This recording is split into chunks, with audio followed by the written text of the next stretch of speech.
لما فا قيرو تنتا هيداني هيدا هوغا باي تدور رهفته نفت انجولين ثم غدو بره ديت تانو مال قرن بيتا شاني تنا غوسا قون جانيتي شاني ولغا شاني ارسي جوني قون جانيتي يا دني وري داسورا ولغا شاني قبدي نوتي قبنا جي نمني جارچو يگلي مالك غباسه شو كيستيس كاناتو اررگه كيستيس غاباني داوي دفو كانان ارگي ونين چل واي نگا دبچا تري بلا کا قوادو يچو اما ولا لاقي جرا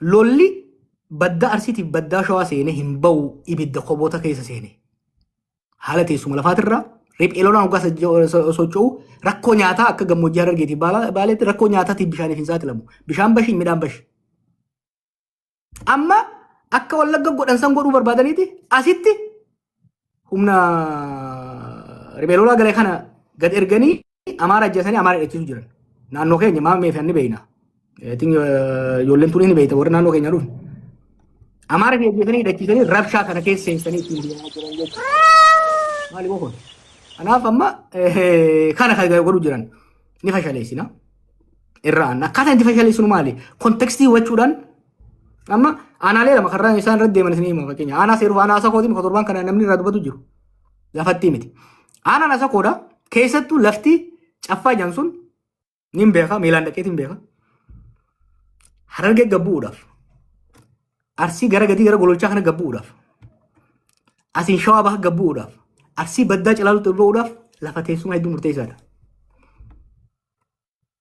أمتنا نول زنجيروسا ولي بوسوني في tokko reeda ciisuun bara Haile Sillaasee irraa kaasee tarsiimoo ture jechuudha. Gaafa qabsoon Oromoo takka jettee dhalatteerra. Elemoo Faayisal qawwee dhukaasan xirroodha. Naannoo kana beekaa.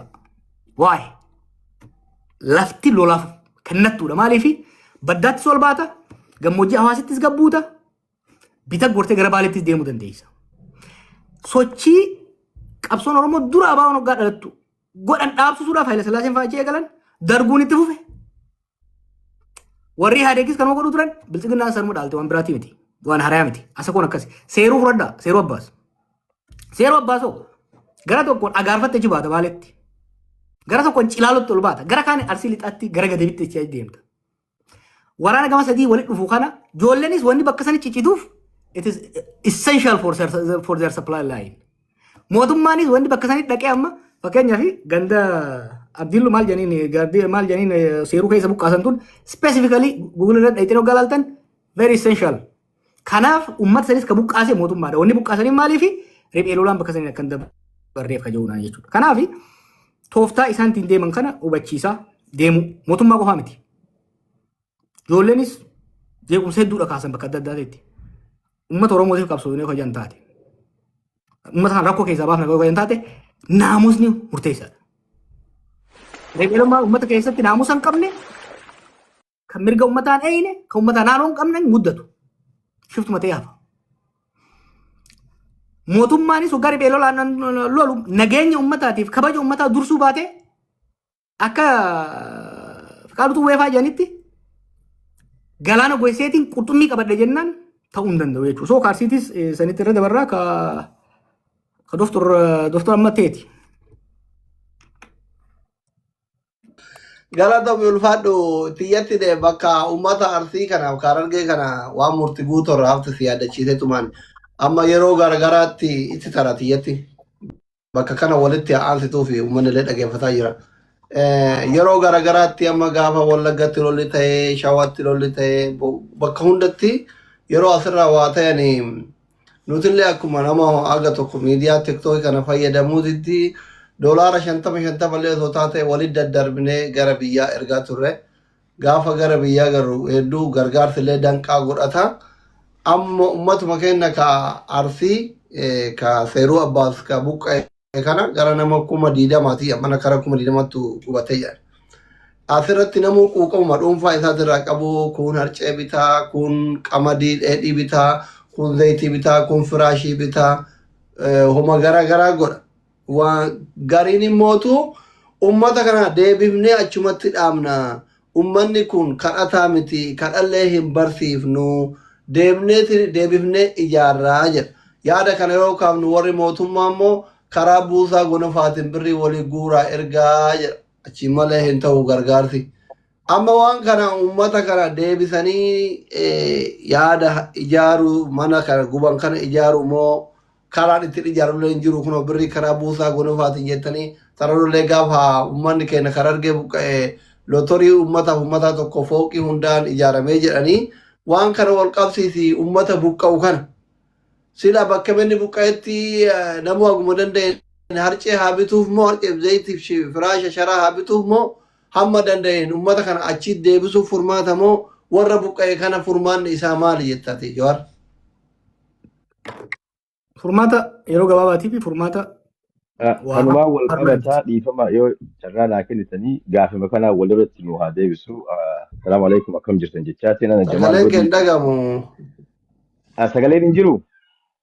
Tisirgittee erfoon sirreeffadhu. Ayyee galatooma ulfaadhaa galatooma. Kanumaa wal qabatee waa'ee buqqa'iinsa hawaasaatii wal qabataa gaafiin kiyyalleeni. Wanti amma Seeruu Abbaas naannawa kanatti deemaa turee fi wanti hawaasa keenya godina Baalee Aanaa Goobbaa ganda qonnaan bulaa riraa irratti deemaa ture waan wal fakkaatudha. Buqqa'iinsa uummataa hawaasa kana Jawaar akka asiin durallee irratti haasofnee jira.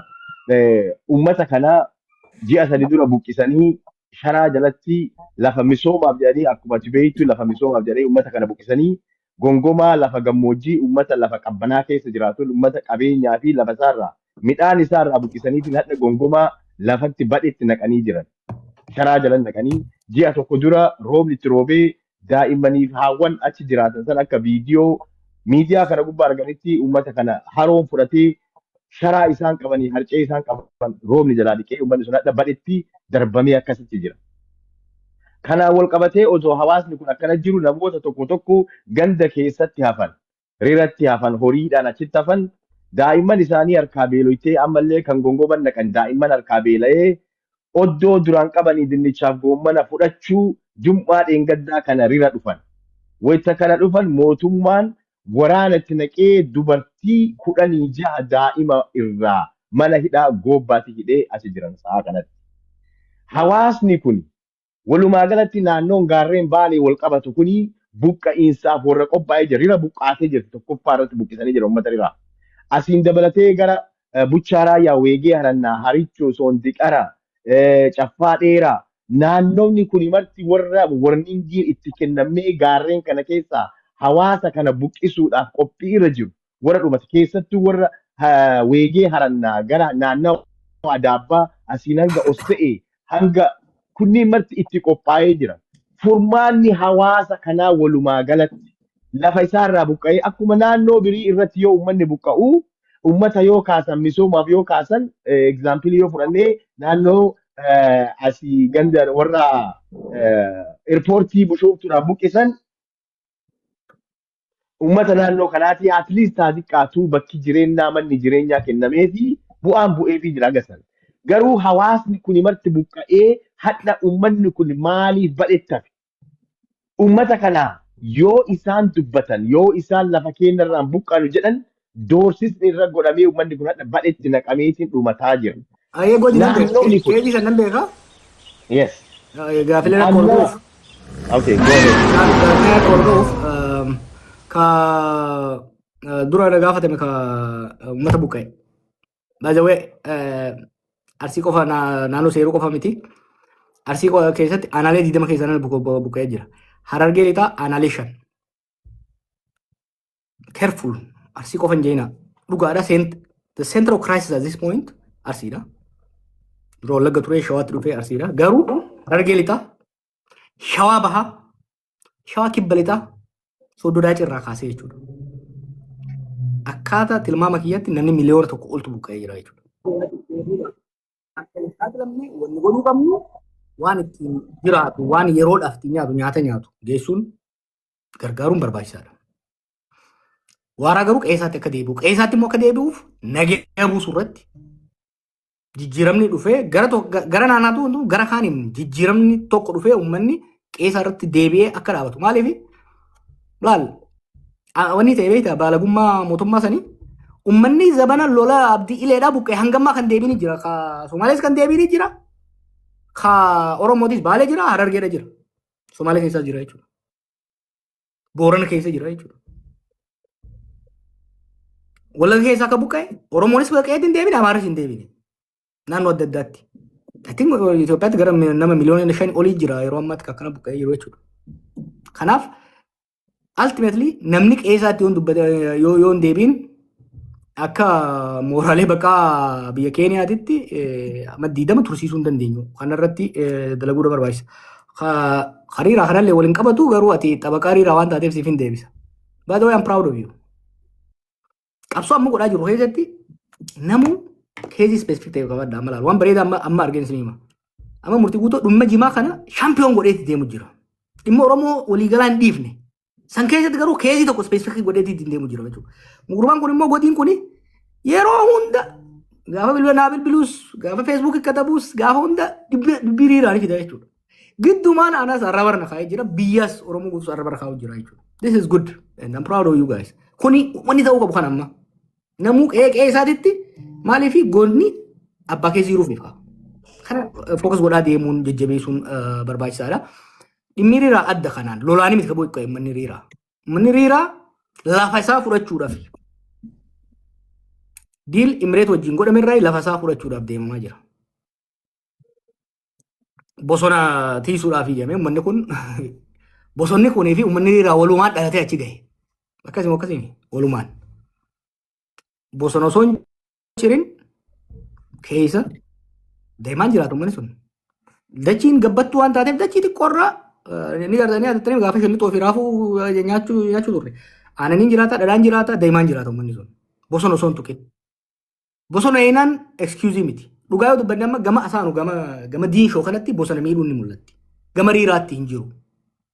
It's no fair haalli tiriyaa san waa yaa jaan immoo oggaachi buqqaasanoo.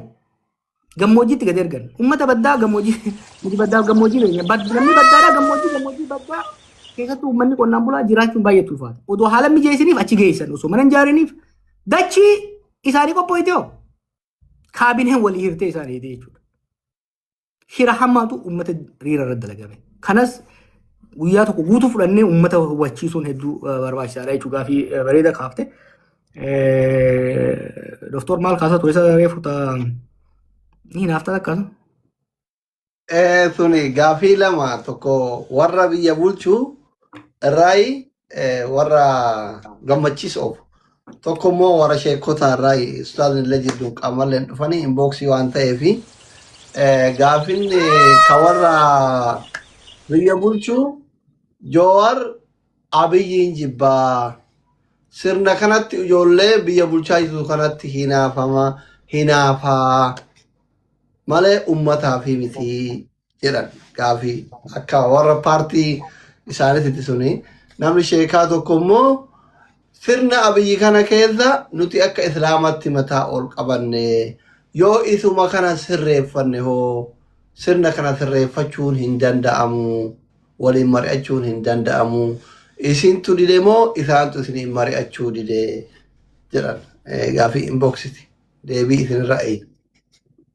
Ayo kalau tu mereka hinafa mali shoferri miskini shoferra badde sarra jima feeduf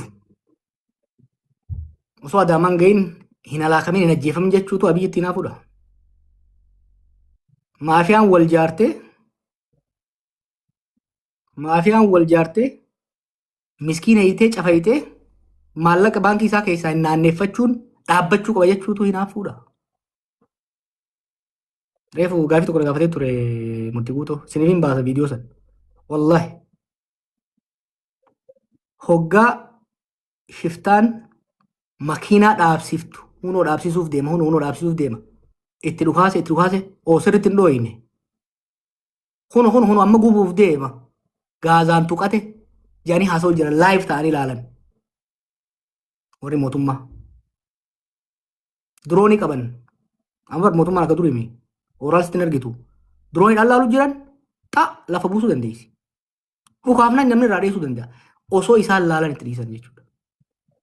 Maaliif namatti gadi hin dhiibne nageenya namoota ergeetii jechaan ni godhe. Shakkii turre amma dura bara evidensii ni qabna. Amma karaa borduu deemni dhufu kanarratti buufata waraanaa hedduu jira. Achuma cinaatti hoggaa shofeerri aboo nu qaban jeeyyu nu laallatu jedhanii. Asiin gara salaalee kanaas akkasuma jechuudha. Kun dadhabuu humna dhabuurraa osoo hin ta'in amma shiftaa sana dha'uunfaan waan waraana guddaa barbaachisuma. Diroonii gandara deemanii ijoollee takka takka irra dhukaasaa oolan. Bara ijoollee ribeelolaa Amaaraa fi Oromiyaa keessa jirtu nama tokko ajjeesuuf irra dhukaasaa oolanii akka xumaashaatitti. Uummata kana eeguu ni danda'an. Maaliif dirooniin waa lama hojjetti? Surveillance and attack. Ni ilaalti live si garsiifti waan ta'u jiru. Dhugaas immoo karaan gurguddaan Finfinnee geessu hundi security kaameraa fi surveillance drooniidhaan eegama 24 hour. Waan hin torbaan dabre irra gahe qabatamaa jechuudha. 24 hour laalan osoo laalan itti dhiisu jiran. Why? Tokko warri saamu keessa jira. Garuu warri olaanu waan saamurra waan argatu osoo hin ta'in they believe in governing through crisis. Uummanni guyyuu waa'ee madu'uu fi waa'ee ajjeefamuu fi waa'ee saamamuu kanaan bizii ta'e waa'ee jireenya sadoof qananii akka hin yaadne itti godhaa jiran jechuudha. Kanaaf waa'ee kanaa dubbachuun waa'ee nama ajjeesanii reeffa harreeffa'uu dubbachuun waa'ee madaabaraa biliyoona 22 bitame. Oni bitanii daaraa bitanii 22 billion maallaqa biyyaa. Waa'ee kanaa dubbachuun abiyyitti hinaafuudha rabbii jaati. Wajjin dalaguu hajamu kana ni beektanii waa hedduudha yaalle. Ka hinaafuudha osoo bar waan gaarii dalaganii waan nama boonsu dalaganii miliyoonaan buqqa'u kana aan buqqisuu dhabe jeetiin hinaafaa jiran. Sanii miti. Ankalee isaas ijoollummaan qabsoo dara seeni. Osoon siyaasaa bitaa mirgaan beekin roorroo qeenna dhufteetu ija kiyya duratti saamicha naannoo keenyatti gabaree teenya irratti ajjeechaa godhamaa ture. Qe'ee teenya irratti simbal jedhanii hoggaa nama mana hidhaa keessatti gabaree sana laal.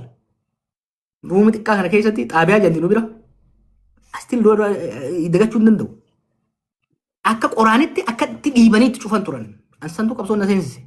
Har'aas irraa dhiisee ture yeroo ga'a sadii dhiisee keenya jiraachuu ture. Hammaataa deemnaaniin siyaasa deebi'ee jechuudha. Ammas taanaan hinaaffaa isaanii osoo hin ta'in gocha isaan godhaniitu na deebise. Waa'ee musliimotaa mirgi bilaashin mootummaan sii kennu tokko hin jiru. Oromoonis waan argatte dhiiga fiitiin argatte qabsoo fiitiin argatte. Waggaa 50 itti dhumnee itti cabnee itti arganne malee fakkeenyaaf wayyaanni maal jechuudha federaalizimii isinii kan jette federaalizimii isin nuun kennine nuutu qabsaa'ee nama keenyatu abboota keenya qabsaa'ee fide. Mootummaa Oromoo maal nuutu baadhatee wasaasaadhaan gurra isaan kaa'e Oromoon kan musliimaa yoo fudhatte hoo wanta akka sarara namni daggataa bara. Qabsoo qeerroo ti fakkeenya akka ta'e qabsoo dimsaa chiniisamaa jedhamu. Ka gaafa mallasfaan dhoortoo biyya faranjiitirraa argataniif fayyadamuudhaaf jecha alabash waan jedhamu fidanii dhufan uummanni dideet qabsaa'eet tokkummaa isaa agarsiiseet alabashii sifirraa fincilsiisee dhoorkee mootummaan itti dhufte yoo jara kana yoo deebifnuuf taate malee jarri kun ammallee nukaa jedhanii deebisan. Kanaaf sheekonni fi ustaazonni yoo qabsoo san keessa jiraachuu baattan afoo hin alillahi. Garuu isiniitu isin jechuun bara ustaazotaan isaa koreen 17 kadhaqee achi keessa qabsaa'e. Jummaa waltajjii mormiititti jijjiirameeti harka dhufe. Kadhaan kan dhufe hin jiru mirgi. Mootummaan abadan mootummaan takka kadhaan waan namaan gootu. Ta arganneef alhamdulillah jedhanii ta biraa gaafachuudha gaafata mootummaan. Amma booda immoo kana booda wanni duuba nama deebisuu illee hin jiru. Ustaazonni hedduu yaalan sheekonni gurguddaan anaaf abiyyi yeroo hedduu waliif fidan beeka. Yaalan dhugaa wanni gochuudhaaf. Wanni isaan jedhanis ni beeka. Manguddoonis abbootiin gadaas sheekonnis keessonnis hedduudha yaalan dhugaadha. Nagaa biyyaa waan barbaadaniif. Kabajaan qabaaf yaalii isaanii saniif. Wanni hin taane garuu isinitti hima. Zulmii osoo argan. Zulmii osoo argan. Nama akkana buqa osoo argan. Shofeera miskiina garaa goggoifatee halkan san keessa. Karaa Samsa karoonni kanaan dhufan ammallee karaa tokko jira bar karaa baddeessa irraa akka dhufu karaa caccabaa tokko san keessa deemee namni dhufa. Ittiin sanillee itti cufuun oolle amma. Halkan saniin hirriba dhabanii dhufan. Sanuma irratti haawanii uummata fixaa jiran. Karaa san irratti amma laal. Ifiifuu karaa san irra deemuun du'a beeke. Asuusu ari'a. Uummata kanaaf dubbachuuni laal. Mootummaa waan nu gooteef nu godhellee ajaan galatoomi. Garuu immoo boona mana ajjeesin hajjeesu irraa dhoorki. Saamichi amma godhamu kunoo. Ka dukkaana irra deemanii akka shiftaatti milishaa fi kaabineen namarraa guurtu boo hayxitee tana haqa namatti hin dabrin namaan jechuun tun waanuma warra sheekotaaf qeessota irraa eeggamudha jechuudha. Kana egaa ayyee. Oke, monitorri mana Galatoma ulfaadha. nama buusinaa seera maleedha. Galatoma itti fufaa. Okay. Galatoma ulfaadha. Ijoolleen mooditara qabdan. Neetworkii keetti natti fakkaata. I think hawaasni keenya kabajamaan uummanni bal'aan namoonni 86 wal geettanii abbaa qeerrootiif qarree dhageeffataa jirtan galatoma ulfaadha isiniin jenna. Yoo kun asitti haga humna isaatiin kamana manaaj godhaa jiru akkuma inni hubaan doktorii keessan ka biyya chaayinatti waggaa 27 barate Haila Sillaasee as abbatu uffaarsa jedhanii asumaan promoot godhanna. Doktorummaan xiyya jawaariin birallee naageetti alhamdulillah. Galatoma ulfaadha. Namoonni as jirtan hundi keessanuu galatoma asumaan manni kun mana abbaa qeerroof qarreeti. Mana dhuunfatii miti waan ta'eef hundi keessan foloo godhaa. Warri kanaa gariituu miskiinni akka kennaa namoonni waan beekne kun miliyoonaa ol qabanii abbaa nama hunda abbaa oromoo hunda abbaa oromoof oromiyaa foloo godhaa miliyoonaa akka galchitan abdii qabna galatoma ulfaadhaa namoota carraa hin argatin keessa Oro 86 garuu areeda isaan ture sin Abu Sabraddiin dura carraa kennaa hin dheeresina daawwaa keessachi seentanii jechumaa fi namoota baay'ee jala kana jawaariin gaafii gaafachuu barbaada. Daqiiqaa lama qabdanii jechuudha. Akka namni waliin ifannee fi daqiiqaa lama keessatti Abu Sabraddiin waan gaafachuu barbaadan waan itti dhaammachuu barbaadan jawaariitti haasa'uu dandeettu gaafachuu dandeettu galatooma ulfaadha. Tole obboleeyyan kiyya kana dura jiran dura na dabarsitee gaafii kiyya kan dhiyeessuuf galatoomi carraa naa kennuu keetii fi akkasumas salaamu alaikum warahmatullahi wabarakaatu haaji jechaani. Ijoollee daangaati egaa gammoojjii mi'eessootii waa'ee daangaatii hojii wal qabatu kan inni gaafachuu barbaadu. Daangaa keessattuu baabbilee irraa mi'eessoo bordoddeen lafti naannoo Oromiyaa keessa jiru. Aanaa mi'eessoo irratti jalatti bordoddee gaafa mi'eessoo jala jirtutti magaaluma Oromiyaa daangaan kun yeroo hedduu itti beellamamaa ture, itti haasawamaa ture. Ammallee saamichi daangaa sanii hin dhaabbanne takka kana lammaffaa ajjechaan daangaadhaa kuni yeroo hundaa'u akkuma itti fufetti jira. Furmaanni waan kanaa yoo maal tahaa akka keetitti tokko kana lammaffaa dhugumatti Itoophiyaa keessatti gareen waan amma sooshaal miidiyaa irra dhiyeenya kana waan deemaa jiru akkuma yaadatti kan nuti barbaadeeti wanni Somaaliyaa keessatti eegaa turre san Itoophiyaa keessa dhuguma ni jira. Wanti kun gochoonni kanaa kun amantii fi saba amantiidhaan walitti hin buusuu fi kanarratti illee akka yaada nu kan nuti barbaada. Sadaffaa ammoo dhuguma qabsoon gartee uummata Islaamaa sheekota gartee qabsoo qeerroo dura ture ni dhalchite jechuudha achi as dhufa. Yeroo gartee mootummaa kanaa keessatti uummanni Islaamaa illee hanga takka mirga silaa isaanii malu san harkatee jira. Marguma uumamaan qabnu san mirkaneeffate qabsoo isaatiin. Gartee osoo silaa gartee walitti dhufanii mariin godhame yoo hajja'u san asliin kaasee jira galatooma. Ayyee galatoomi.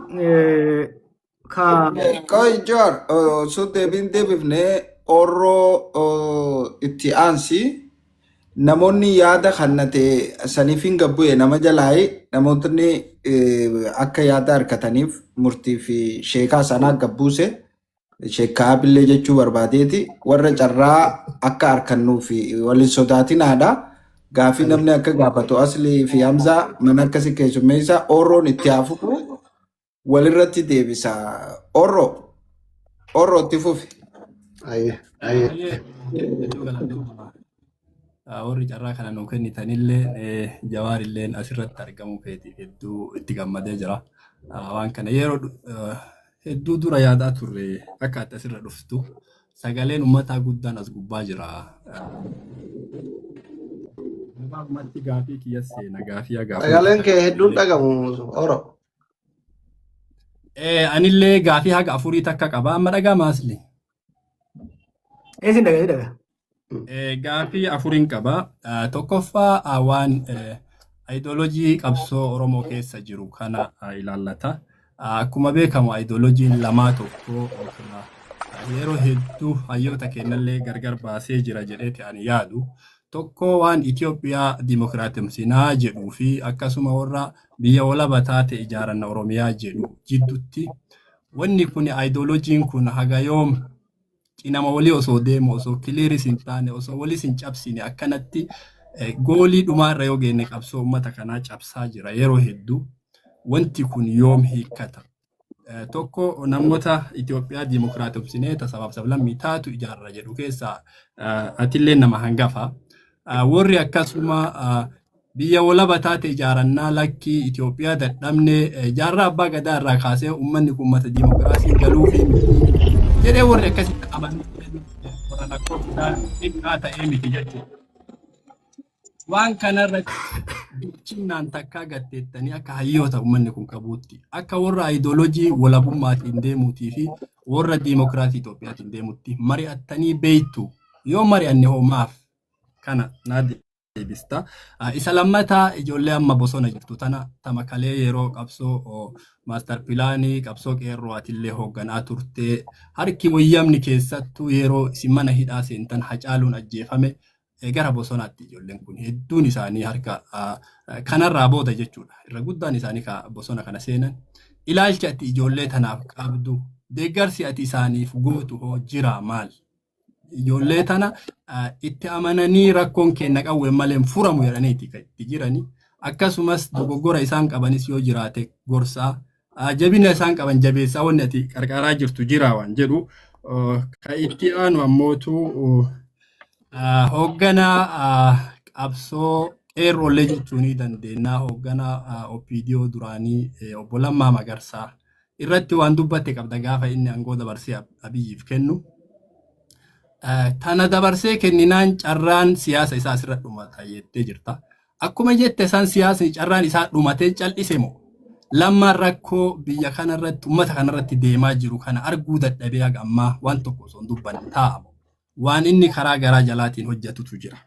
Waan jedhu isin lammataa akka yaadaattis si kaasu TikTok kanarratti dhaloota hedduutu asirra jira argaa jirta. Ijoollee beekamtii hedduu qabanitu asirra illee jira argaa jirta. Dhaloonni kun siyaasaafis ta'u hawaasummaadhaaf namoota akka kan keetii kanarraa leenjii isaan barbaachisa jedhee yaada.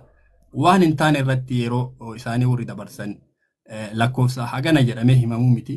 Dhaloota kanaaf akka nama waan hedduu hubatee waan hedduu qabee deemuunitti guyyaa tokkos taatu sa'a tokkos taatu osoo waqtii nuu kennite bifa leenjiitiin miidiyaa kanarratti dhaloonni kun akka tartiiba tokkotti deebi'ee gara tokkoon luucca'ee hawaasummaa irratti barnoota irratti yeroo isaanii fi barnoota isaanii irratti waan hedduu irratti akka dabarsanii fi akka leenjii nuu kennitu kan akka yaadaa fi gaafiitti si dhiyeessa fixadhee jira. Galatooma. Ayyee galatoomaadha. Gurbaan beeksoo kaase. Edaa waan takka takka osuma waan furamuu osoo danda'u balleessanii jira. Waan hin qabatamaan beekuma gaafatte. Rakkoon daangaa sun yeroo dheeraatu gangalataa dhufe. Gangalataa dhufee referandamii goone jedhanii halaqa qaba referandamii ni beekna. San booda bara qabsoo qeerroo kana ittiin dhaamsine jedhanii uummata wal fichisiisan. So sagantaa karoora lama tarsiimoo steeppii lamaatiin itti seenne waan san dhugaatti deemu. Tokko ka yeroo gabaabaa nagaya buusuu lola dhaabsisuu fi nagaya buusuu. Sadaffaa furmaata waaraa jechuunis daangaan bifa ifa ta'een akka sararamu. Sadaffaa immoo hawaasni kun misoomaa fi hawaasummaadhaan wal hidhataa akka deemu kan jiru development project baafneeti kan deemne jechuudha. Moyyaalerraa hanga hardiimitti hanga naami lafa teessadii olta nama karaarra jirtu sana. Maali gaa? Doba. Dobbaan gaman hanga mi'eessoo dabartee gara awaashitti dhuftu kanatti. Bordodde na waashina. Bordodde. Hanga bordoddeetitti moyyaalerraa hanga bordoddeetti gosoota lamaan jiran. Hanga konfiyuuzina godhanitti gaafa tokko waan ta'e hima. Gosa lamaa dhufe gosa Oromoo fi gosa Somaalee. Gosti Oromoo sun afaan Oromoo haasoftu afaan Somaalee haasofti. Gosti Somaalee afaan Somaalee sirriitti hin beektu afaan Oromoo haasofti. Gara baabbilee kanaan si'a. Uummanni kun wal keessa jira. Wal loluun barbaadanii wal lolchiifamaa turan. Araaraas godhachuu barbaadanii. Garri Booran irraa kaasee as hanga Iisaa fi Ituu jidduu jirutti sanii gaditti hanga gosa balbalaatitti nama finnee mariisifnee Finfinneetti, Dirree Dhawaatti, Naayiroobiitti, Dubaayitti, Ameerikaatti, Awurooppaatti marii bal'aa goone waan san dhaabuu dandeenya. Karoora itti aanu kasilaa mootummaan fudhatee manguddootas mari'achiisee seenaas laalee seeraas laalee daangaan san akkan sochoonetti furamuu qabu ture. Hin goone dhaaban. Amajjaa nageenyi dhufeeti amal lamaan dabre kana hoggaa qabsoon eegaltu deebisanii eegalanii jechuudha. Ammas taatu dhaabbachuudha qaba. Maaliif warra hedduun deeme hanga isa baalee ganda garra riiraa kana gad hanga madda olaabutti deemee daangaa Oromiyaa ceenee laalle warra obboleeyyan keessa Somaaleetiis. Nama mudachii fi ni beeka. Wanni godhuu qabnu maali? Tokko nagaa buusuu, lammaffaa daangaan ifa godhuu, sadaffaa pirojektii gurguddaa ummatoota daangarra jiran kana waliin akka misoomanii fi hidhata amma resource scarcity illee jira kontirbaandii hedduu kan uummata kana lolchiisu jechuudha. Kanaaf pirojektoota gurguddaa godhuu. Itoophiyaan hoggaa dizaayin gootu nama beektaa mana akka ifii ta'u ijaarratame akka isaa ta'utti. Warri ijaare akka isaa ta'u ijaare. Fakkeenyaaf waa'ee gumuruukaa kana fudhattan waa'ee kontirbaandii maal godhuu kana bakka biraan jiru bara. Naannoo Somaalee Oromiyaa gama bahaa fi kibbaa qofa jiru. Moyyaalee kaasii hanga gara Somaalilaandii seentu kana kanuma jidduu kan waraanni gannaqamee deemu. Gara bishaanis eeguma waraanni achi deebi'ee godhamti. Kanaaf diinagdee kanaas diisentiralaayiz godhuu. Diinagdeen Itoophiyaa yeroo ammaa harki 70 Finfinnee naannoo isaa irratti hirkatti. Maaliif fiwudaalonni hoggaa ijaaran akkasii diizaan godhan. Diinagdeen Itoophiyaadhaa keessattuu uummata qonnaan bulaatiif uummata tiifatee bulaa gara gammoojjii jiru kana irraa saamuudhaaf malee takkaa itti kennitee hin beektu. Uummanni Harargee Bahaa keessa jiru bar baay'inni isaa xiqqaa seera. Probably 7 to 8 million. Harargee lamaanii meerii jechuu jiru Harargee Bahaa qofa. Bajanni Harargee Bahaatiif ramadamu kan Bishooftuu waan caalatti fakkaatu Bishooftuu naannoo sana. Kontribiishinni garuu yoo laalte tiktookiin naayyamu malee waan tan akka gaafatan yaadee karooraa fi sassaabbii galii bara dabree kana hin qabamma. You can't believe it waan godinoonni kennan. Godinni Wallaggaa fagoo jiru, Arsiin lixaa fagoo jiru, magaalonni garuu hin kennan. Maqaaf illee yoo taate mootummaan dargiitii fi mootummaan Ihaadeeg ruuraal seentar turan baadiyyaa irratti agricultural development waan akkasii qaban turan. Tun garuu harka tolfatteetuma mootummaan magaalaadhaa taate.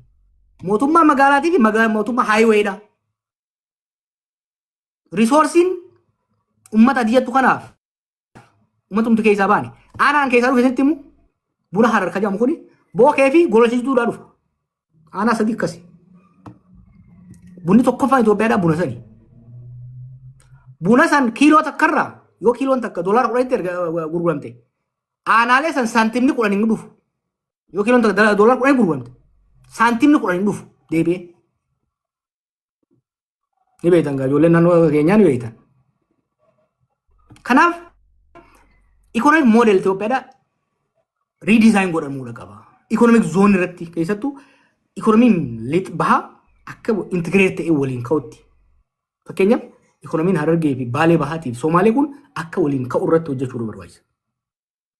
Ka Booranaa fi fakkeenya waan isaan godhan bar waan darree isaan godhan.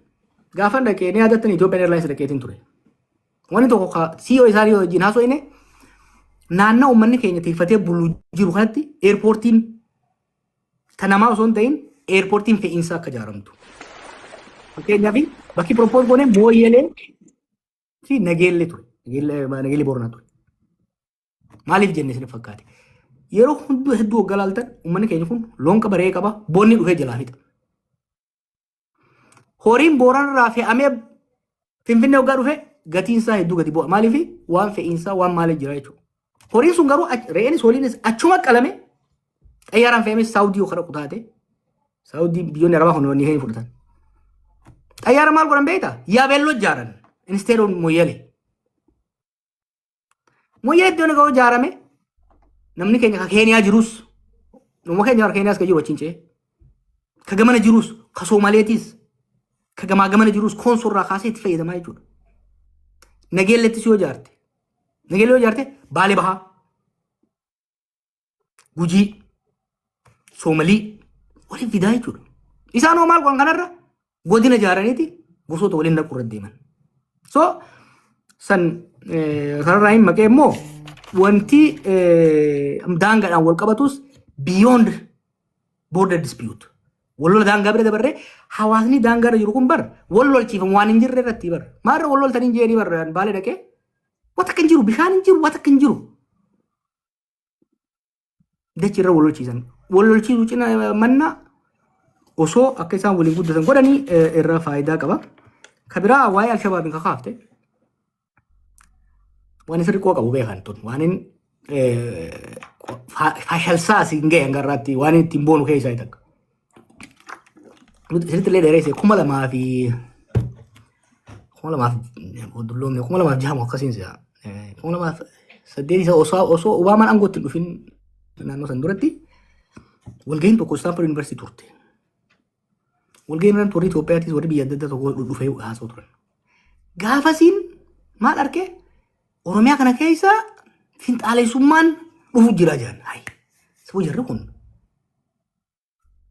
biyyumaan itti dhaldhee keessa qoree deemee qoree miila na diraa turtee bishingaa nyaadhee waan meeqatti rakkadhee haasa'u jira immoo. Tabiraa haasa'an. Hordofnee boodawni sun alaabaa isheen dhufte. Alaabaa ishees maali? Ekstreemizimiidha. Ni beena warra hadraati warra tooyidaa jedhanii warra bashunnee ni jirti ni beena keessa guddanne. San bira dabaree nama ol ajjeesu warra agarree nuti. Nama amantii biraas ajjeesu agarree nuti. Nama muka qawwee hidhatee deemu noor. Sheekota waliin waccoo taate malee nama waliin deddeeramu takkaan agarre. Shirri kun maali? Shirra they want to securitize. Waan reefu ni ilaal. Boordara amma gumrukni keellaan eessa jira. Booraan talaal. Maafiyaan Booraan eeggattu hoggaan tokko jaan gosa keessa galanii. Booraan mee isin gaafadha Mooyyaalerraa hanga Yaabeellootti keellaa meeqaa jira. Bakka biraa keellaan akkasii jira hin jiru. What is the game? Maali namni hayi Mooyyaalerraa fixatee namni Yaabeellootti yoo gurgurate wanni qaratamaa ooluuf maali biyya biraan dhayine. Kun bakka biraan jiru. By the way, meeshaan hoggaa gad deemtu hin qaratamtu beeke. Meeshaan ammoo hoggaa gara hoggaa chiila deemtu. This is extraction. Saamicha wanni isaan godhaa jiran. Ta'amma Alshabaab jaanii oofan duras kijiba. Deengadda hoggaa wanni tun kaatu Profeesar Beekama dhimma Baalee sirri qorate. Sirri qorate kaafaan keenya dubbatu dhimma Islaamummaa Itoophiyaa irratti ekspertiin warri Ameerikaatis warri Awurooppaatis ekspertii number 1 yeroo ammaa fayyadaman hin gaafate. Okiyya. Sagara Baalee kan wanni akkanaa ni jirti yaani qorannaa teetiin agartee jennaan kijibaa kun naan jee. Olola mootummaa qofarraa hin dhaga'e malee keessa deemeetiin laalee amata dabree kanaa wajjin ture. Ijoollee fadhiisoo tokko jira kadhannati yaani walitti qaqqaban ijoollee beekumsa hin qabne kontekstii kan beene. kanuma dhaqanii darasaa argan hunda walitti qabanii fidanii onni jedhaniin. Alshabaab humna badaadha. Biyya teenya keessa seenuun qabu dhaamuu qaba. Garuu hangarraa hafe waan mootummaan dhohiteefi miti. Waa lamaatu waan tokkotu hambise Alshabaab Itoophiyaa akka hin seenne. Itoophiyaa akka hin seenne. Somaalee naannoo Somaalees naannoo Oromiyaas akka hin seenne. Naannoo biraas akka hin seenne. Maaliif? Uummanni Somaalee cunqurfamaa ture baroota dabre keessatti. Garuu siyaasa amantii sun osoo hin ta'in siyaasa sabboonummaa naashinaalizimiidhaan moobilaayiz ta'e rakkoo isaa ekspas godhaa ture. Gaafa warri akka Alshabaab kun dhufu sammuun namaa onneen Soomalee Itoophiyaa keessa sabboonummaa sabaatiin etnik naashinaalizim qabamee jira bootaa dhabe. Oromoo keessattis Oromoo naashinaalizimiin qabamee jira bootaa dhabe jechuudha. Yaaliin godhamne jechuu miti. Ammas qabatamaatti arrafa amma makalakayaan bordoddeedha. Bordoddee yaani bordoddee irratti Alshabaab qabnee jaanna. Hoggaan adda baafatu jarri musliimaa miti. Oromoo illee miti. Kun shira warri shira xaxu mootummaa keessa jiruu fi bakka biraa jiru oofuu fi gowwaan keenya osoo addaan hin baafanne dubbiin laaqqatu. Keessa dhalanii uummata kana ni beeyna nu caalaa miidhaa Alshabaab beekuu hin danda'an. Maaliif warra keenya amma arsii keessa maal jedhan ummaan tiyya warra tuulamaati salaaleedha. Abbaan kiyya arsiidha ummanni keessa guddanne ummata Harargeeti ituu fi nooleedha. Arsii bataskaana fidee kajaare baalaabbaatota arsii ortodoksii fudhatee zamana malee fudhatee fi salaaleedha. Goorgis qabna nuti immoo warra keenya. Diimaa goorgis warra keenya ijaare. Hoggaa ijaaran arsiif salaalee waliin baatee ijaarte. Arrallee gaafa Oromoo barbaadu waliin haaromsan masgiidas akkasuma. Kun kijiba uummata walitti buusuudhaaf godhanii. Wanni amma oofanis fakkeenya wanni amma waa'ee amantii sana arsii keessa fidaniif Wallaggatti Amaara ajjeesaniiti Amaara jedhaniin musliima warra amma Wallagga sun irra caalaan nama walloo irraa buqqee achi dhaqe. Amaara jedhaniin Amaara. Jawwee dhiifama mucaan si afaan dubbatee gaafii filannoo san si irraanfachiise namni hedduun eeggachuu jira. Beekaatiin irraanfadde. Beekaa irraanfatte? Ayyee. Amma fidan kanaas kanaa ittiin deemanii jiran. Malli jiru maali? Tokko hubannoo namaa kaasuu barbaachisa. Wanni akkasii yoo jiraatte immoo uummanni keenya ni beeka. Tarkaanfiin ni fudhatama. Kana saniin ittiin deemudha. Wanti biraa isin kaaftan waa'ee ijoollee waa'ee idiyooloojii. Kun waan durirraa gangalataa dhufte amma garuu warra furmaataatti dhuftee jirti. Amma Itoophiyaa afaan eliitii Oromootii buusuun hin danda'amuti. Amma sun deebii gaafiin takka beektaa osuma gangalattu deebii argata. Amma deebii piraaktikalii deebii argatee jira gaafiin ammatti kaafte san. Wannuma hayyootumatti xiqqaa tokko jidduutti waa deddeemti malee amma garriitti fottoo inus garriitti nurraa fottoo qanis hin jiru amma booda.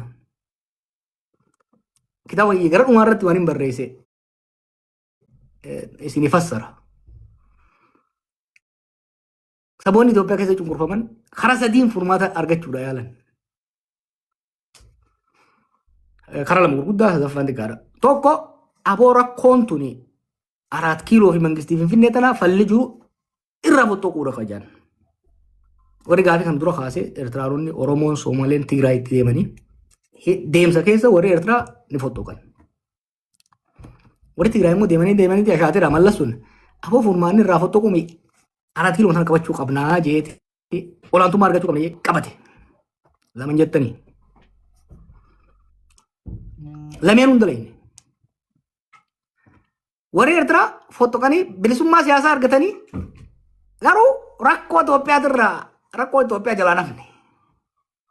Warri Tigraay dhufaniiti Itoophiyaa irratti olaantummaa argatanii hanga xiqqoodhaaf ni nyaatanii san booda deebi'ee nyaataman. Jarri keenyaas dhufaniiti beektaa mootummaan Abiituuni diqaalaadha walitti. Yaada ilaalcha diqaalumtee qabdi jechuun cross fertilized kan ta'e qabdi. Hawwii nugusoota Amaaraa qabdi. Manyee irree Oromoo irratti hirkatti. Tooftaa warra Wayyaaneetiin deemti. Kana jechuun maali? Imperial Itoophiyaa ijaaruu barbaadan nugusa guddaa tokko ta'uu barbaada. Akka jaroo ayyaanetitti ummata kana Oromoo qoqqoodee gondaan balaman qoqqooduu barbaada. Humna arba Oromoo wanatti immoo fayyadamuu barbaada. Contradiction is a walking contradiction. Wanni ummata Itoophiyaa jeequmsa keessa seensise kana jechuudha. So warri Eertiraas fottokanii furmaata hin fidne. Warri Tirkaanis olaantummaa fidanii furmaata hin fidne. Warri wayyaaneen guddistees isa irraa kooppii godhanii Amara Raayis waa laalatanii itti deemuu yaalanii hin taane. So adda inni maal ta'e rakkoo keessa seenne jechuudha. Furmaanni biyya saniif ta'u nuufis laal. Maaliif kun hin ta'e isiniif fakkaate akkaataan biitii Itoophiyaa jedhamtutti ijaaramte. The founding sin. Reefu isinitti himeetiin jira. Parsantii 78 kan ta'u diinagdeen biyyattii Finfinneef naannoo saniiti. Kanaaf Eertira Asmaraa irraa fottoitus siyaasaan irraa fottoiti malee diinagdeedhaan hirkattuu taate. Gaafa isaan naaqfaa baafatan mallasee waliin seenanii jechuudha. Warri wayyaanis olaantummaa godhan jaanii olaantummaan hin turtu ni kufan rakkoo keessa seenan. Jarri kunis waan akkasii godhan. So wanni nama baasu maali? Sirna dimokiraasii gad dhaabanii namuu haqa fi irratti abbaa ta'e waan waliin qabu immoo walii qoodee sirna dimokiraasiitiin buluutu gaarii yaada jechuun qaba.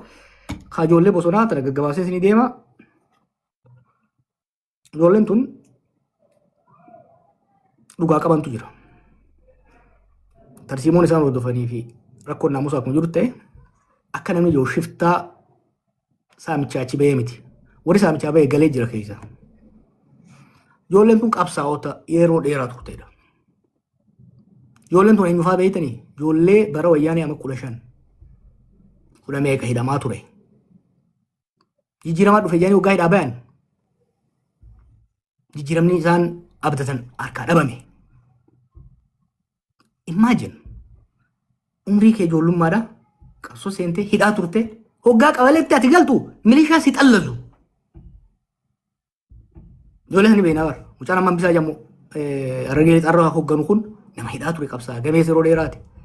Kan Harsadee hogganu kun gurbaan gammachuu jedhamu nama hidhaa ture qabsaa yeroo dheeraati.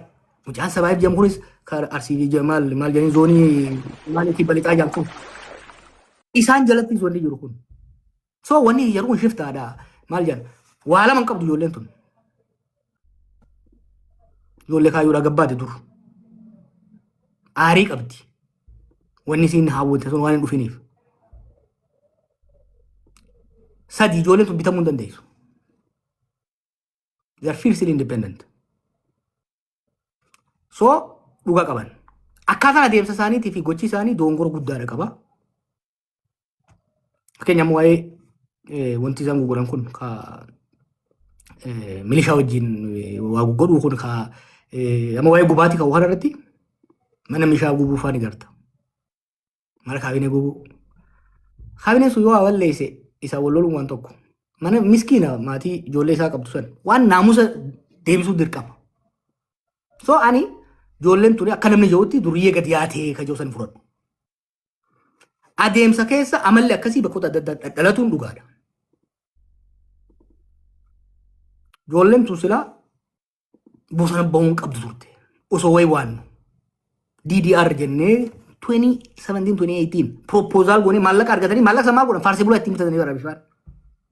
Maallaqa UNDP irraa waraana baa'oo waraana Gimboo Sabaat qondaalota gurguddaa kana qubachiisuudhaaf qophaa'e faarsee bulaa asiin warra asiin wajjin haasaa ture kana $5,000 $10,000 qaxaru turan. Akkuma nu arrabsuu irratti maallaqa UNDP irraa waraana Eertiraa dhufe ka biyya keessa jiru qubachiisuudhaaf dhufe ana arrabsiisuu irra balleessan maallaqa ajaa'iba asitti. Ijoolleen sun mana hidhaatii baatee tiraanspoortiidhaan Arsitti Booranatti bakka ittiin galtu dhabde ijoolleen tun. Marroo isaan dura waan ba'eef ture. Ijoolleen 300 wayi Eertiraa irraa dhufte. Oppidiyoon kaleessa manaa isaan baafte irra deebitee itti fincoofte. Akka namaatti itti dhagamee caakkaa galte. Gaafan galaa jedhuun 2019 haqa isaanii ni beeka. Guddoo Oromiyaadhaa laalaa jennee galaa jennee malee. Ijoolleen galchine maal godhan? Itti taphatan. Deebitee caakka deebite. Eertiraa dhuftee caakka deebite.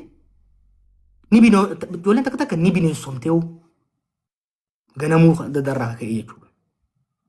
So tokko dhugaa qaban kana himu. Lammaffaa dhugaa qaba jedhanii garuu uummata miidhuu hin ta'u. Yoo dhugaa uummata kanaaf ka yaadan taate uummata siviilii ajjeesuun buttaan godhamu kun dhiifis wal ajjeesuun dhaabbachuudha qaba. Siyaasa immoo qabaachuudha qaban. Siyaasaan hoogganamuu danda'uudha qaban. Araarsuuf yaallee jirra. Amma reefu waliin haasa'uu hin danda'u naan jee gurbaan reefu na gaafate. Hedduu yaalle. Amma dheengadda yaayyaanis dubbachuu ture. Akka yaadatti yaada bareedaadha. Ameerikaa finnee, Noorwee finnee, Keeniyaa finnee, Igaad finnee, UN finneeti. Maallaqaas beekumsaas dippiloomaasiis finneet balleessan walgahii Taanzaaniyaa daasan. Maaliif? Jumlaadhaan marroo hojii tajaajilurra chirichaaroodhaan sanyiifaa bituu qabna jedhaniit balleessan. Durirraa kaasee maal jechuun turre wanni kuni baduu hin danda'u. By the way, amma TPLFis akkasii yaaluu jiran baduu hin danda'u. Liberation fronts are not easy to destroy. Kanaaf yaallee jirra. Amma namni gowwoomuu qabu. Harka mariidhaaf balbalti banaa ta'uu qaba. Garuu harki micciiramuudha qaba. Harki micciiramuudha qaba jechuudha. Ibiddi jalaanis gubbaanis hidhamuu danda'uudha qaba. Ibiddi uummata. Amma immoo gaariidha. Diinagdee biyyattii cinaa ol lolatti fixanii taan nyaatanii fixanii amma uummata nyaatu jiran. Uummanni kun gaafa irraa fixan waan hin oolle jechuudha. Daayireekt godhaa deemaa jirra waan uummataa kana. Dhaloota TikTok kan jette. Talamma. Achiidhaan ta TikTok isi dabartu. Amma lammaan isin yaa deebisu. Maaliif usee saba useef ani hin beeku. Yeroo amma jiru kanatti haala uummanni keenya biisuun keessa jirtu usuun sheekotaaf darasootaan dubbadha yeroo jennutti hoggansi siyaasaa usuun yoo siyaasa irraa abdii kutatee amma booda siyaasa toobadhee namni yoo taate sun karaa tokko. By the way, waaniin afaan itti hime isinitti mujjira. Afaaniin kallattii waan itti hime. Yoo siyaasa toobatee amma booda siyaasa Oromoo fi Itoophiyaan barbaadu jee toobatee gara bira godaane sirriidha. Callisuun. Garuu dhimmi uummata kanaa na laallatti. Uummata kana haqa narraa qaba. Yaadaan qaba uummata kanaaf kaja'u taate dubbachuun dirqama jechuudha. Boru gaafa dubbiin oowwite qofa ta'uu hin qabu. Rakkoo uummata ammarraa dubbachuun barbaachisaadha. Lammaan galata qaba amma duraa jeetiin jira. Warra biyya saamaa jiru maafiyaa tana hojii ta'ee uummata saamuuf ajjeesuu dhabuurra keessaa ba'uun galata kennisiisaaf. Garuu immoo dhageettiif kabaja uummata keessaa qabu san fayyadamee uummata kana anis yaaleetiin ture barbuusuudhaaf hin dadhabe. Roorroon miidhaan uummata irra ga'u na dadhabsiifnaan itti deebi'e. An dalagaa eegaleetiin ture jireenya mataa kiyyaatiin jiraachuu ture Keeniyaatti. And I love that country. Kan hin deebisee keep olis seenee tabira seenee fooniif jechuudha. Kanaaf an akka kiyyatti lammaa qofaa miti namoonni birootiif yoo fuulduree Oromoo fi Itoophiyaa irratti gara fuulduraa shoora qabna kajaan taate arra dubbachuun arra qabsaa'uun arra waan danda'aniin uummata kanaa dubbachuu fi gargaaruun barbaachisaadha. Ka dhalootaa hedduu negatiif hin ta'inaa. Akka Oromoon amma 8 kana taateen uummanni guutuun osoo maraatee irra laalamuu qabu. Amma 50 qabsooyne roorroo alagaaf irraa kaafne warri baadhanne ol baafne warri kaleessa afoo hin laayyannee bira dabarreef kaabineen qenda keessa nama nurraa fidde. Wallagga hin jiru barjoolle namni hin jiru amma godin horroo guduruu jaamu kana faa bakka fakkadaan faa socho'aa turan kana dargaggeessi hin jiru manguddoon hin jiru abbaan qabeenyaa hin jiru qeesiin lubbuu qabu hin jiru dhabamsiisanii jiran shawaa lixaa kana fixanii jiran wal jidduutti shawaa ba'aa kana amma dheengadda gadaa tuulama takka ni maxxansaa turre gardarimi manguddoo beekumsa qabdu laayibireerii gurguddoo meeqaan alaak ta'e beeke. Kanaaf ijoollee amma Saawud Arabiyaatu gareetu rabbashtu kana we need collective therapy bara akka biyyatti akka uummataatti wanni nuti keessa deemne. Mirqaana oowwaa 2018 san keessa balaa hamaa ajjechaa caaluutiin samiitu hixxeen. Wanni nu keessa turre ijoolleen tun hoggaa dhuftee xiqqashoo express gootu. Biyya bilisa baateeti biyya arabaa dheetee gabroomtee bara ilmaan teenya. Biyya arabaa keessa teessee aara qabdu hoggaa baatee asirratti hoggaa dubbatte understand godhuun barbaachisaadha. Understand them. Garuu bilchina qabdi ijoolleen tun. Ijoollee magaalaa keessa deemtee waa haasoo ittiin hoggaa laaltan. Machuuritii siyaasaa isiin qabdu ani nama siyaasa qortu. Saayikoolojii uummataa amma tokko ni ilaala. Politikal saayikoolojii isaa. Osoo wal arrabsitullee bilchina siyaasaa qabdi ijoolleen tun. So isin warri as babaatan kun arrabsuuf xiqqeessuu osoo hin ta'in suuta richaanaliin enerjii isaanii richaanal godhuu qabna. Gara poozitiif ta'etti suuta xiqqeessuun ari'uun maaliin osoo hin ta'in taphachiisaa kamma dooftorii fi sheetichi fa'aa godhan kanatti taphachiisaatis maal godhaasis gorsaatis sheekonninis qeesonninis waan rabbiisis itti himaa ijoolleen tunis immoo waan araadummaa kanas itti himaa nummoo waan siyaasaas itti himaa suuta deeffannaa. Deebisaa barsiisaa suuta barsiisuu osoo hin ta'in wal'aanuu barbaachisa. Oromoon wal'aansa barbaaddi. Oromoo tan wal'aannee bara dura. 91 caba guddaa ture Oromoodhaaf. Injifannoo guddaa ture caba guddaa ture. Sanboota namuu 91 leencoo lataa 91 soojoo ammatti 20 Oromoon tu jira keessatti. Sanboota 2012 irraa kaafnetti wal'aannee Oromoo tana akkuma haakimaatiitti akkam goone collective self esteem namni isinillee dargaggeeyyi malee bara sana immoo gamana taasisaa dheeyitee Minnesota sana keessa. Oromoon faayidaa qabdu, Oromoon waliin taatu, Oromoon tokkummaan qabdu maal akka amma agartan kanatti Harargeen gosa adda addaatti, Arsiin gosa adda addaatti, Wallaggaa maal qabdu ture. Suutuma waan irratti wal ta'uu baannaan kalee isaa jenneeti qophii afran kalloo, qophii haala birraa, qophii sochii bacaatuu lamaa sabaalee osoo jennu muuziqaa Hacaaluu faanii dhufanii wargaa suuta deebilee Oromoo wal'aanee jiru. Wal'aanamuu qabu uummanni kollektiivii wanni isaa akka deebi'uuf. Amma caba hamaa keessa seenee Oromoo waggoota dabre kana. Amma suuta deemsu jirra. Suuta wal'aanaa deemaa jirra jechuudha. Ni wal'aannaa. Ijoollee gorsa qofsoo hunda ni wal'aa deemna. Okay, Joara hedduu galatoome dhugaa rabbi dubbachuudhaaf hawaasa kana bakka inni kufutti yeroo hunda wajjin kuftee TikTok kanatti sarkamtee rakkoo isaa akkanatti wajjin qooddattee tuffachuu baattee sa'a warri paarlamaa, warri caffeedhaa, warri aangoorra jiru hawaasa kana gartee mariisisuufuu bakka hin qabnetti so aangoo hin qabne warri biyya keessaatis si dhagee rakkoo isaa sitti himatee rakkoo hedduu irraa furu jirta osoo aangoo hin qabne hedduu galatu. Inni biraa jara keenya namoota hedduutu keessaanis nutti barreessu jira hanqinni shamarraniitis ni jira wanna jechaa jiranii orroo kiyyaatis Singabuuza Siraaj Sabaa itti fufi Jaal Ibsaa itti aantaa marga itti aanaa akkasi kallattiidhaan itti hafuuf nuun isiniin jaa beekaa ergadhumee beekaa barbaadeetiin si dhabe. Ayyee ulfaadhaa galatooma Jawaarattis ulfaadhuu galatoomni jidduutti argamtee ibsanuu kennuu keetii fi gaafiiwwan qopheeffadhe garri caalu gaafatameera. Garuu gaafiiwwan hin tuqamin xiqqoo kaaseetiin si gaafachuun barbaada. Jalqaba irratti waa'ee mooraa qabsoo Oromootiin wal qabatee gaafii gaafachuun barbaada. 2019 I think akkasumatti fakkaata gaaddisa Oromoo tokko hundaa'ee ture. Achi booda immoo hin bittinnaa'e. Achi as qabsoon Oromoo mooraan qabsoo Oromoo hundi kan garaa qabate.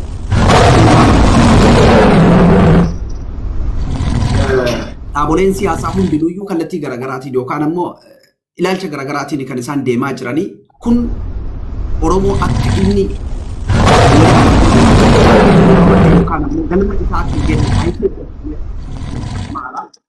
mooraan Oromoo maaliif itti tuulu? Abaawonis, Kaafaa'onis, Waboonis, Kabraatis kan inni qabsaa'uuf Oromoo bilisa baasuuf qabsaa'aa jira. Garuu ammoo kallattii garaagaraatiin kan isaan imalani. Maaliif ittituu didee mooraan qabsoo Oromoo maaliif kallattii tokko qabaachuu dide kan jedhudha. Waa'ee marii waraana bilisummaa Oromoo kaasteertaa irraan deebi'u gaafiin biraan kan kaasuu barbaade Oromiyaa keessa Reuters 24 Februaarii keessa gabaasa tokko baasee ture. Iskwaadii ajjechaa tokkotu Oromiyaa keessa jira. Koree ajjechaa Oromiyaa kan jedhu baasee ture.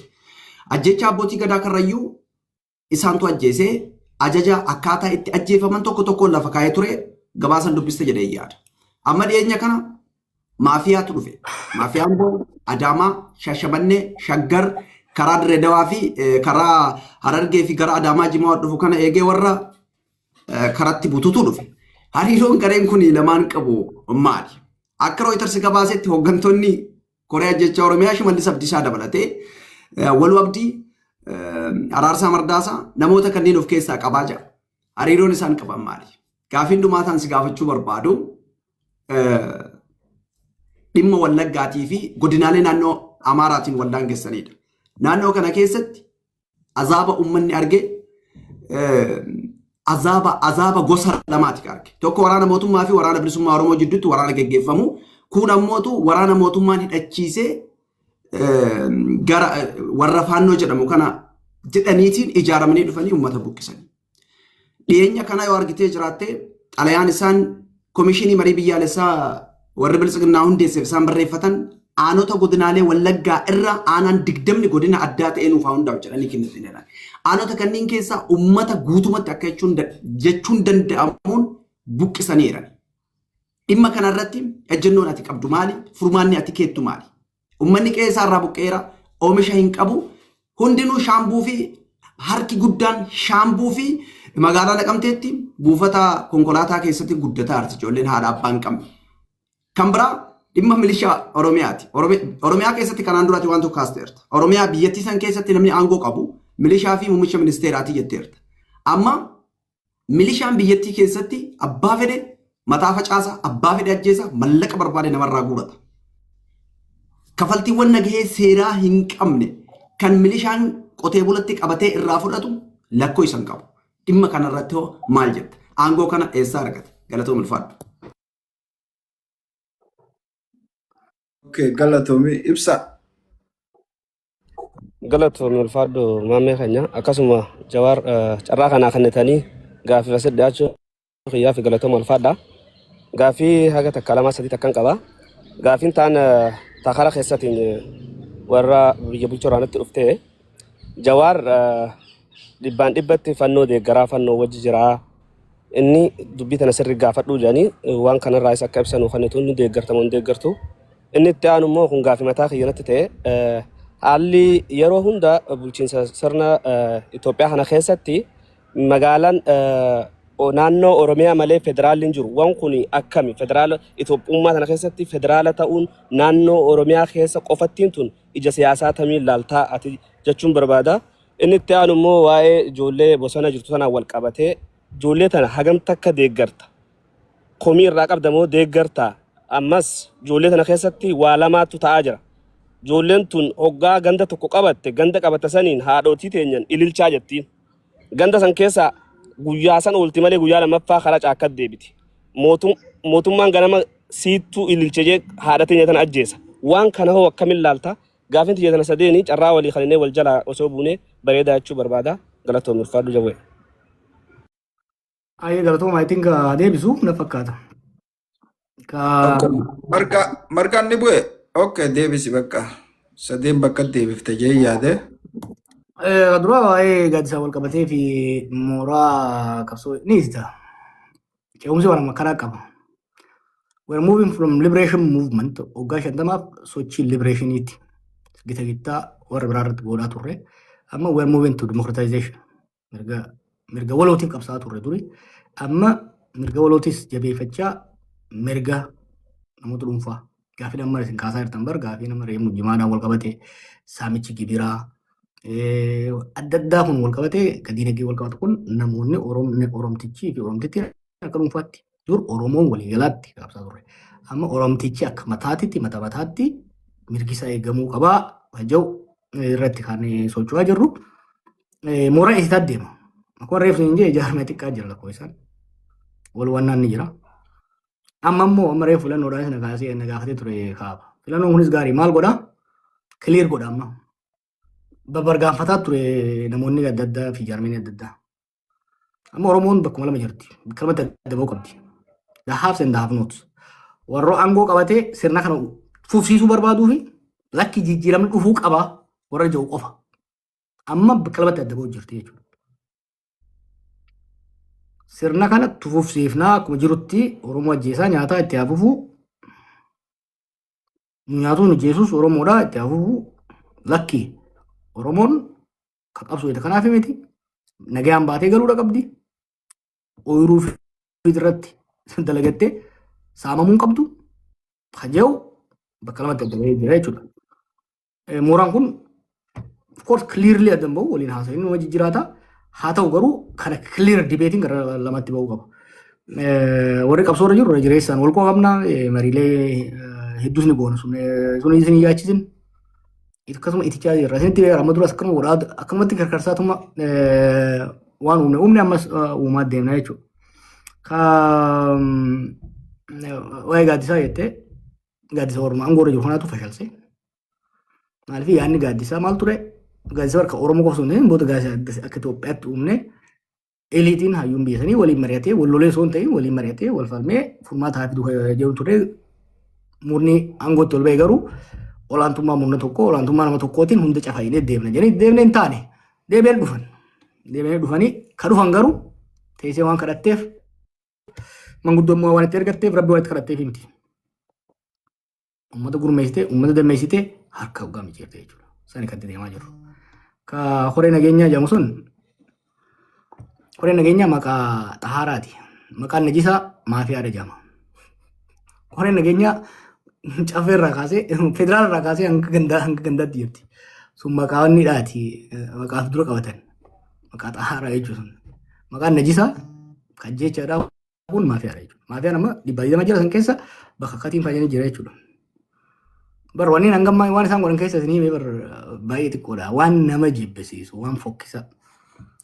Gareen kun yaada adda addaatiin ka'e humna akkamtu keessa ture warra abaaboo keessa ture qabsoo kana keessa ture achi keessa wal madeessee haaloo wal ba'uudhaaf mootummaa galee jira. Warri haala kanas ture.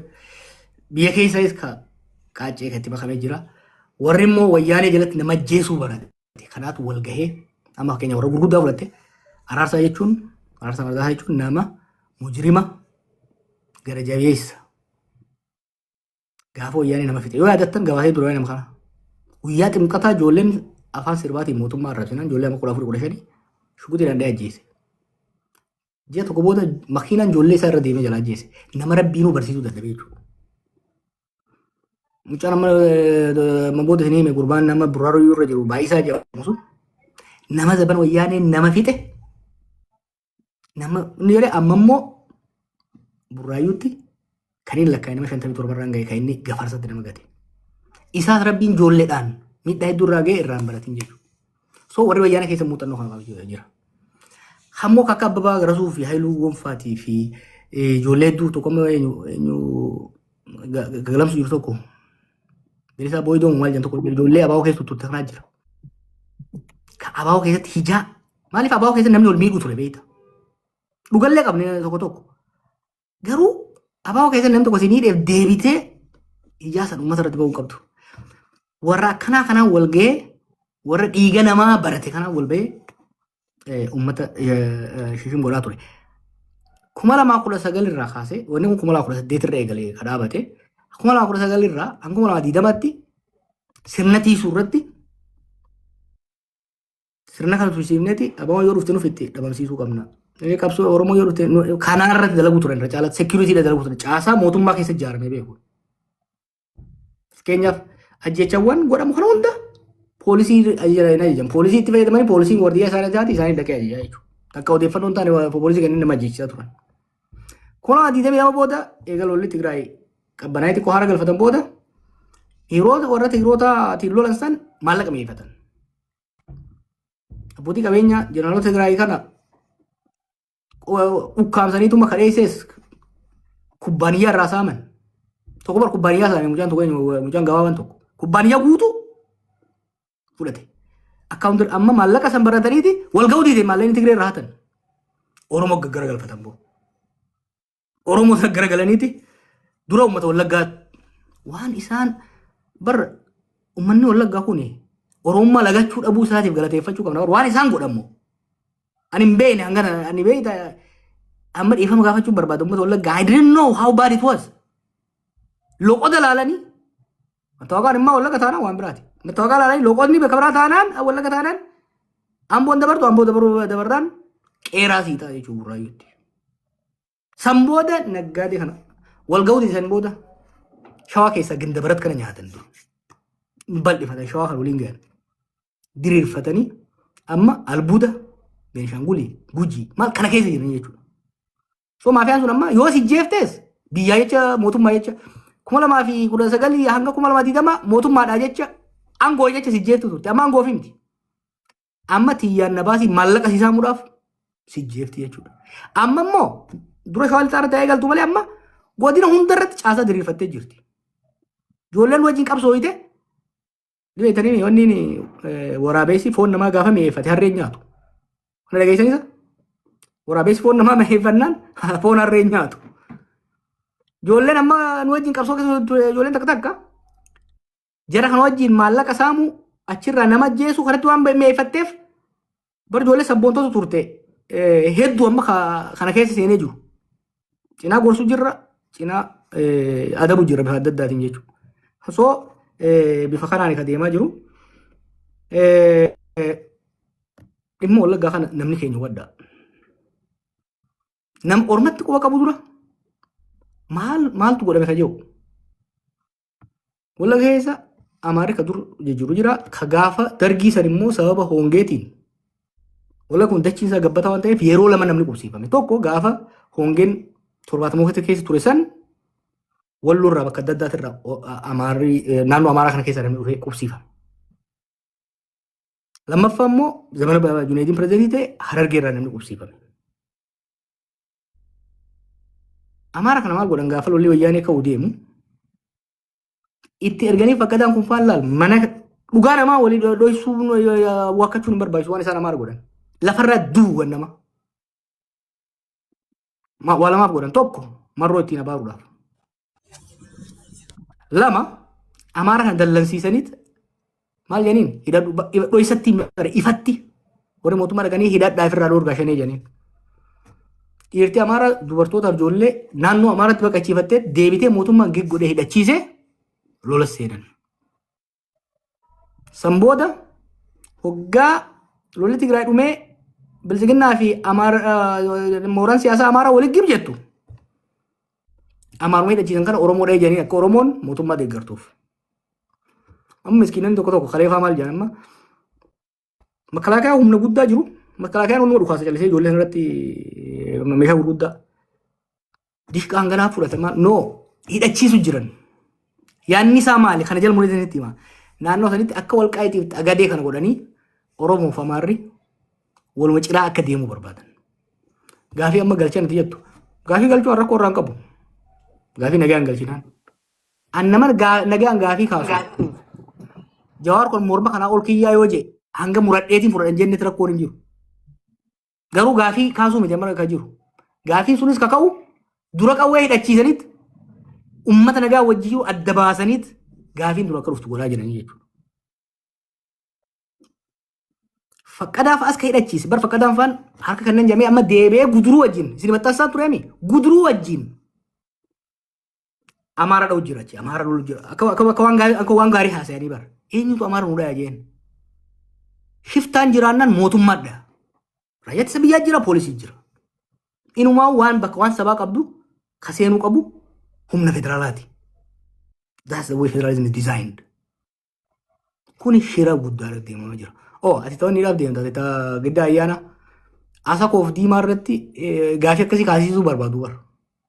Hanga wanni itti hanga ganda maamee faana faatti hanga machaaraa gubbaatitti